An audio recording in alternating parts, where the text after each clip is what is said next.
എന്നെ നിന്റെ സ്വന്തം ഭർത്താവായിട്ട് ആത്മാർത്ഥമായിട്ട് തന്നെ നീ സ്വീകരിച്ചോടി പെണ്ണെ. തുറന്നയുടനെ അവളുടെ കണ്ണുകളിലേക്ക് ആയത്തിൽ നോക്കിക്കൊണ്ട് അവൻ ചോദിച്ചു. ആ ചോദ്യത്തിൽ പ്രണയവും ഒപ്പം ചെറിയൊരു ആശങ്കയും കലർന്നിട്ടുണ്ടായിരുന്നു. അവൾ നിറഞ്ഞ മനസ്സോടെ അവനെ നോക്കി ഒന്ന് പുഞ്ചിരിച്ചു. വാശിയും പിണക്കവുമെല്ലാം അലിഞ്ഞുപോയ ആ മൗനത്തിൽ അവനുള്ള എല്ലാ ഉത്തരവും ഉണ്ടായിരുന്നു അതിൽ. അവൻ്റെ നെഞ്ചിലേക്ക് അവൾ കൂടുതൽ ഒതുങ്ങിക്കൂടിയപ്പോൾ ഈ ജന്മത്തിൽ മുഴുവൻ സന്തോഷം തൻ്റെ ഉള്ളിലേക്ക് പൈതിറങ്ങുന്നതായി അവൾക്ക് തോന്നി. തനിക്കൊരു നല്ല തുണ വേണമെന്ന പ്രാർത്ഥന കേട്ട് ദൈവത്തോട് അവൾ മനസ്സുരുകി നന്ദി പറഞ്ഞു. അവളുടെ ശരീരത്തിൽ നിന്ന് വൈദ്യുമാറിയ വസ്ത്രങ്ങൾക്കിടയിലൂടെ അനഗ്നമായ മുതുകിൽ അവൻ്റെ കൈകൾ പതുക്കെ തലോടി പുലർച്ചെ ഉണർന്നു നോക്കിയ അവളുടെ നെറുകയിലേക്ക് അവൻ ആയത്തിലൊരു ചുംബനം നൽകി. എനിക്ക് നിന്നെ ഒരുപാട് ഇഷ്ടമാണ് മീര, അവൻ പതിഞ്ഞ സ്വരത്തിൽ പ്രണയം തുളുമ്പുന്ന ശബ്ദത്തിൽ പറഞ്ഞു. ആ വാക്കുകൾ കേട്ടതും അവളുടെ മുഖത്ത് നാണവും പുഞ്ചിരിയും ഒരുപോലെ വിരിഞ്ഞു. അവൾ നാണത്തോടെ അവനെ മുറുകെ കെട്ടിപ്പിടിച്ചപ്പോൾ അവൻ്റെ ഉള്ളം ഒന്നുരുകി. ഹൃദയം ഇതുവരെ അറിയാത്ത പുതിയൊരു അനുഭൂതിയിൽ അലിഞ്ഞു ചേർന്നു. കഴിഞ്ഞുപോയ ഇന്നലകളിലെ നോവുകളും വരാനിരിക്കുന്ന നാളെ കൂടെ ആശങ്കകളും ആ നിമിഷം അവരുടെ ചിന്തകളിൽ നിന്നും മാഞ്ഞുപോയി. ജീവിക്കുന്ന ആ ഓരോ നിമിഷവും അവർക്ക് സ്വർഗം പോലെയാണ് തോന്നിയത്. അയഞ്ഞുകിടന്ന അവളുടെ കാർകൂന്തലിൻ്റെ ഒരു ഭാഗം മുഖത്തേക്ക് പടർന്നിട്ടുണ്ടായിരുന്നു. അവൻ തൻ്റെ കൈകൾ ആ മുടികൾ പതുക്കെ മാറ്റി കാതിന് പുറകിലേക്ക് ഒതുക്കി വെച്ചു. നിന്റെ കവിളുകൾ നല്ല ചുവപ്പുണ്ടല്ലോടി, അവൻ കുസൃതിയോടെ പറഞ്ഞു കേട്ട് അവൾ നാണത്തോടെ മുഖം അവൻ്റെ നെഞ്ചിൽ ഒളിപ്പിച്ചു. അവളുടെ കവിളിൽ പതുക്കെ വിരലോടിക്കുമ്പോൾ അവൻ വീണ്ടും ചോദിച്ചു. സത്യമായിട്ടും നിനക്കെന്നെ ഇഷ്ടമാണോ മീര? ഒരു ചെറിയ മടിയോടെ ഭയത്തോടെയുമായിരുന്നു അവൻ്റെ ആ ചോദ്യം. കാരണം ഇതേ മുറിയുടെ വാതിൽ ചാരി നിന്ന് അന്നവൾ പൊട്ടിക്കരഞ്ഞത് അവൻ ഓർത്തിട്ടുണ്ട്. അന്നും അവനാണ് അവളെ ആദ്യമായി സ്പർശിച്ചത്. എന്നും അവൻ തന്നെയാണ് അവളെ പൂർണ്ണമായും സ്വന്തമാക്കിയത്. അവൾ ഇതൊരു വിധി പോലെ സഹിച്ചതാണോ അതോ സ്നേഹം കൊണ്ട് കീഴടങ്ങിയതാണോ എന്നൊരു പേടി അവൻ്റെ ഉള്ളിൽ ബാക്കിയുണ്ടായിരുന്നു. അവൾ പതുക്കെ തലയുയർത്തി അവൻ്റെ കണ്ണുകളിലേക്ക് നേരെ നോക്കിക്കൊണ്ട് പറഞ്ഞു. സത്യമായിട്ടും എനിക്കൊത്തിരി ഇഷ്ടമാണ് രുദ്രേട്ടനെ. അവൾ പറഞ്ഞു തീർന്നതും ആശ്വാസത്തിൽ അവൻ അവളുടെ നെറ്റിൽ ചുണ്ടുകൾ അമർത്തി. താങ്ക്സ് മീര, അവൻ മന്ത്രിച്ചു. അവൻ്റെ കണ്ണുകൾ എന്തുകൊണ്ടോ സന്തോഷം കൊണ്ട് നിറഞ്ഞു നിന്നിരുന്നു.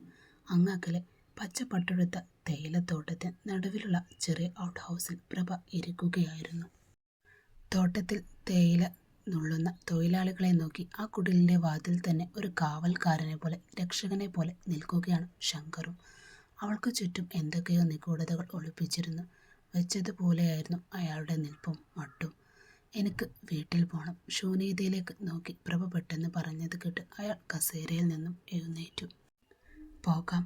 പോക്കറ്റിൽ നിന്നും ജീപ്പിൻ്റെ താക്കോൽ കയ്യിലെടുത്തുകൊണ്ട് അയാൾ പറഞ്ഞു. എനിക്കെൻ്റെ മകൻ്റെ അടുത്തേക്കാണ് പോകേണ്ടത്. ഞാൻ പറയുന്നത് ഒന്ന് കേൾക്ക് ശങ്കർ, എനിക്ക് എൻ്റെ മോനെ അടുത്തേക്ക് പോയേ പറ്റൂ. പ്രഭ തൻ്റെ നിലപാട് ഒരിക്കൽ കൂടി അയാൾ കേൾക്കാൻ വ്യക്തമാക്കി പറഞ്ഞു. പക്ഷെ അവളുടെ വാശി ശങ്കറിൽ കടുത്ത ദേഷ്യമാണ് ഉണ്ടാക്കിയത്.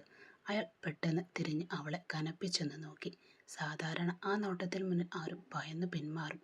പക്ഷെ പ്രഭ കുലുങ്ങിയില്ല. എന്നാൽ അടുത്ത നിമിഷം അവൻ തൻ്റെ തൊണ്ടയിൽ നിന്ന് പുറത്തു വന്ന വാക്കുകൾ അവളെ ശരിക്കും ഞെട്ടിച്ചു കളഞ്ഞു. അങ്ങോട്ട് നീ പോകില്ല. ഒന്നുകിൽ എൻ്റെ ശവത്തിൽ ചവിട്ടി നിനക്ക് പോകാം, അല്ലെങ്കിൽ നീ ഇവിടെ ഒരു ശവമായി കിടക്കും. ഒരു സിംഹത്തെ പോലെ അയാളും അവളോടായി ഗർജിച്ചു. അവൻ്റെ ആക്രോശം കേട്ടപ്പോൾ പ്രഭയുടെ ഉള്ളിൽ ദേഷ്യം ഇരച്ചു കയറി. എങ്കിൽ പോയി ചാവ് നീ എന്ന് ദേഷ്യത്തോടെ അവൾ ശപിച്ചുകൊണ്ട് മുറ്റത്തേക്ക് ഇറങ്ങാനാഞ്ഞവർ. എന്നാൽ കൺചിമ്മുന്ന വേഗത്തിൽ അത് സംഭവിച്ചത്. ശങ്കർ തൻ്റെ കയ്യിലിരുന്ന നാടൻ തോക്കെടുത്ത് അവളുടെ നെറ്റിക്ക് നേരെ ചൂണ്ടി.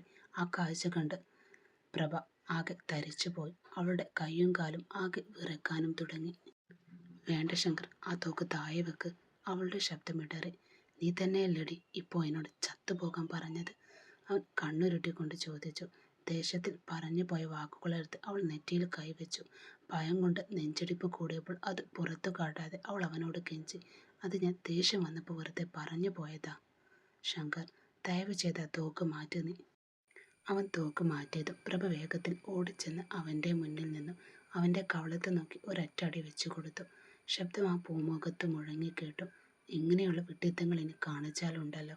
അവൾ ദേഷ്യത്തോടെ വിരൽ ചൂണ്ടി.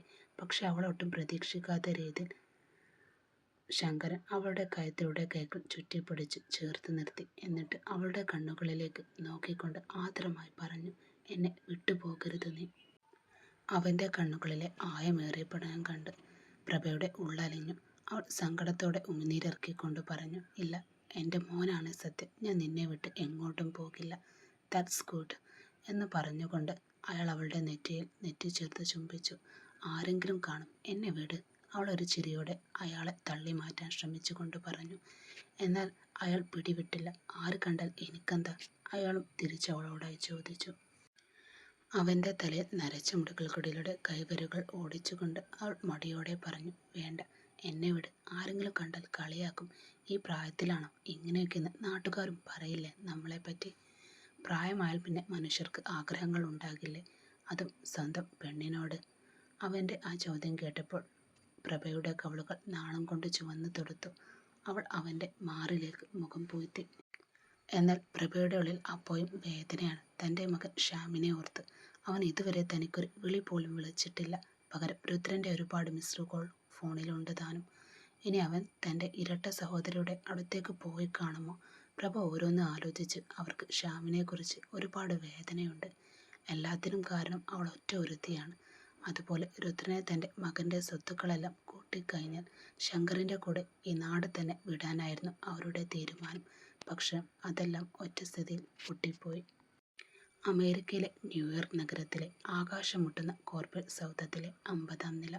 ആധുനിക ആഡംബരങ്ങൾ നിറഞ്ഞ തൻ്റെ പേഴ്സണൽ ക്യാബിലെ വിസ്താരമേറിയ ഗ്ലാസ് ജാലകത്തിലൂടെ പുറത്തേക്ക് നോക്കി നിൽക്കുകയാണ് ജഗന്നാഥൻ.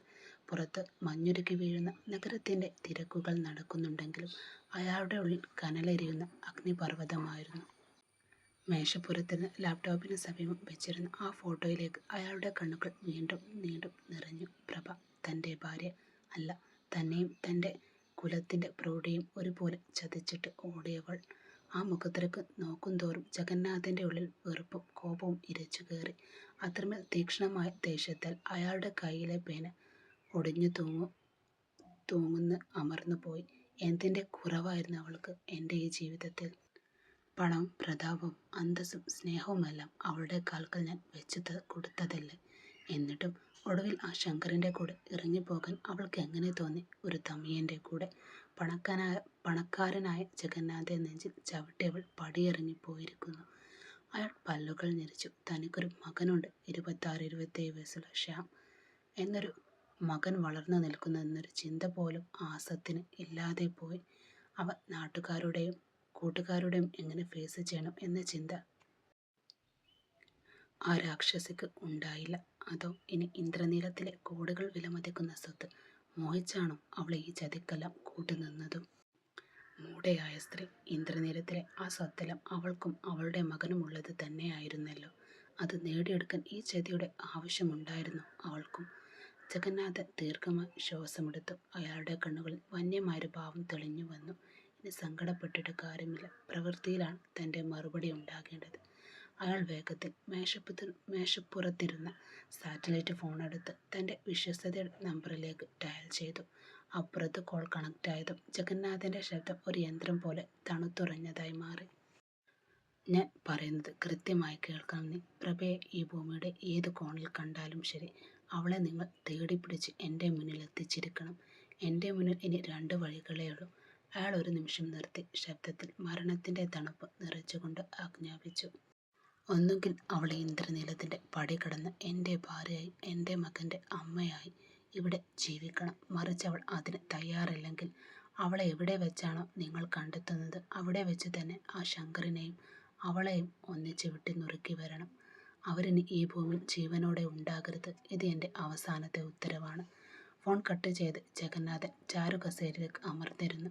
അയാളുടെ ചുണ്ടിൽ ക്രൂരമായൊരു പുഞ്ചിരി അപ്പോൾ വിരിഞ്ഞു. കനത്തു പെയ്യുന്ന ന്യൂയോർക്കിലെ മഞ്ഞുകാലം. ഇന്ദ്രനീലത്തിൽ ഇനി ചോരമഴ പെയ്യുമെന്ന് സൂചനമെന്നോണം അയാളുടെ സിരകളിൽ പ്രതികാരത്തിൻ്റെ ചോര തിളച്ചു മറിഞ്ഞിരുന്നു.